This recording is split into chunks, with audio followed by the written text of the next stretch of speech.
2 weeks and 2 days before completion date. They come back and get a phone call from the underwriter to say, really sorry, but it's a no.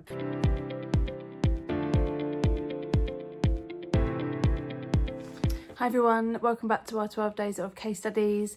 Today I want to talk to you about an auction case that very nearly did not complete at all, but in true Bear style we never miss a deadline, so I want to tell you about that today. If you haven't already, then please do give us a like and subscribe. You will get notified of new videos, and we are relaunching this channel, so in January we'll have a few videos every month, sort of longer form videos, so that you can find a bit more in-depth information about what you're looking to do and hopefully help you on your property journey. So yeah, today I want to talk to you about an auction that very nearly didn't complete. Should have been a really simple, straightforward auction case. Client was looking to buy a flat in West London. He was looking to renovate it. It had been converted. It was originally built as 2 bedrooms, been converted many years ago to a 1 bedroom, and he was looking to convert it back to 2, therefore adding value and also adding rental value to that property. And then refinance it and keep hold of that. So something that we do plenty of, really not a problem, and not something that I was concerned about. Once he had purchased the property, he decided that he wasn't going to use his money. He was going to use funds from his brother and sister-in-law in India. It was something he told me he'd used before. He'd refinanced it with many sort of high street lenders. Wasn't really a problem, absolutely fine. So I speak to the lender that we'd gone to.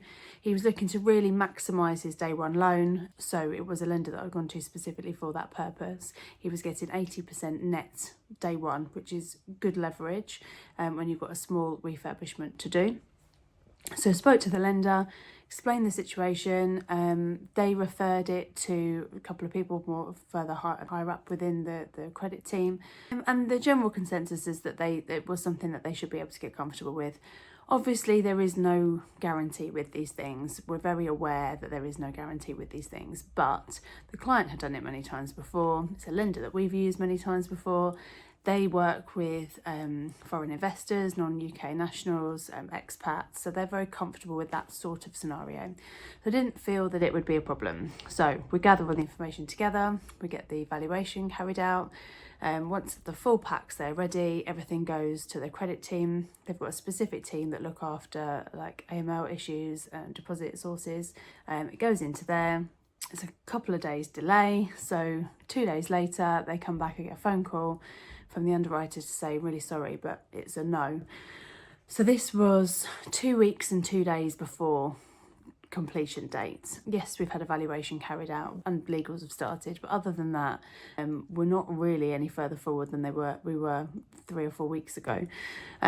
So I speak to the client, explain the situation. We are always super upfront and honest with our clients. There's no point holding on to that information. I want our clients to be aware of the whole situation for them to be able to make decisions. I said to him, look, I'm going to find another lender for you, but I do think it would be sensible for you to try and find some more funds, and for you to sort of just be aware that there is a chance that we won't be able to find funding for you. So just that backup plan, what will you do? So he's looking for additional funds, and I speak to another lender. So it was a lender that he had used previously, but they were a bit more expensive and he couldn't get that 80%. He could only get 75% day one. However, they will do drawdowns. So he was able to get the money for the works if needed. It wasn't a huge amount of money, but if he needed that money later on, then he could get that. So I speak to them and they're happy, they're comfortable. They can retype the valuation. And we got that through super quickly. We instructed their solicitors immediately. The client's solicitor know what was going on, that we were having a change of lender, and to expect all the new documents. And we just literally, everything else got put to one side and dealt with, later. And this took priority. So for 2 weeks, this was all that I was doing. So making sure that I speak to the underwriter every day. As soon as she required any information, we were getting that over to her. I was speaking to the client's solicitor every day, making sure that she had everything that she needed. There was a few things that the lender was asking for that we just weren't going to be able to get hold of. So for example, the FRA, the fire report, hadn't been carried out. since March 2023, and it had a recommendation of an annual review. So we're now 18 months past that annual review point, which it is a legal requirement to have that FRA in place to let out property. You know, we need it. So that was something that we were able to bypass. We managed to speak to the management agent and book in an appointment for later on this month, and the lender was happy with that scenario. But there was lots of toing and froing. Are we comfortable? Like, can the lender get comfortable with these things? Because with an auction purchase, you get what you're given, and there's very little other information that you're able to get hold of. With management packs, management companies can be super slow, and the issue in this scenario with any purchase is that you're not the owner, so they don't have to answer to you, they don't have to give you any answers, particularly when you're saying, look, your FRA is out of date, what are you going to do about it? It is tricky. So yeah, we were able to overcome the conditions that we couldn't get hold of, that we couldn't satisfy. The lender was able to take a view on that, and we completed on time. So the day before completion, everything had been signed off, the funds were ready to go later on that afternoon, and we did complete on the day. We did have a slight drama because there was a bit of a delay with the funding system, so the funds went, but they just took a while to get to where they needed to do, which can happen.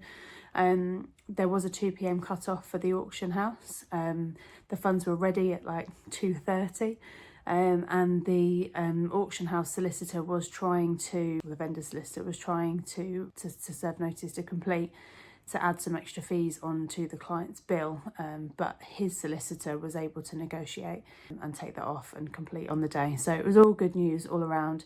And actually, because we had such a good team, so the client solicitor was fantastic, the underwriter was fantastic, the lender's solicitor was fantastic, like we had a really good team there.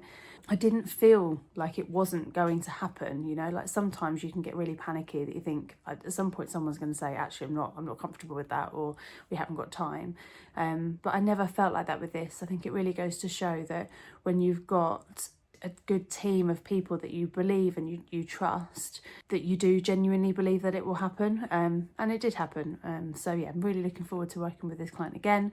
I'm going to go and see the flat in the new year, see how he's getting on with that refurbishment. We'll go from there. Exciting times. So yeah, give us a like, give us a subscribe, and I will be back with more case studies for you. Let me know what your thoughts in the comments. Please don't forget to like and subscribe, and also give us a follow on Instagram. We've got plenty more property updates on there for you.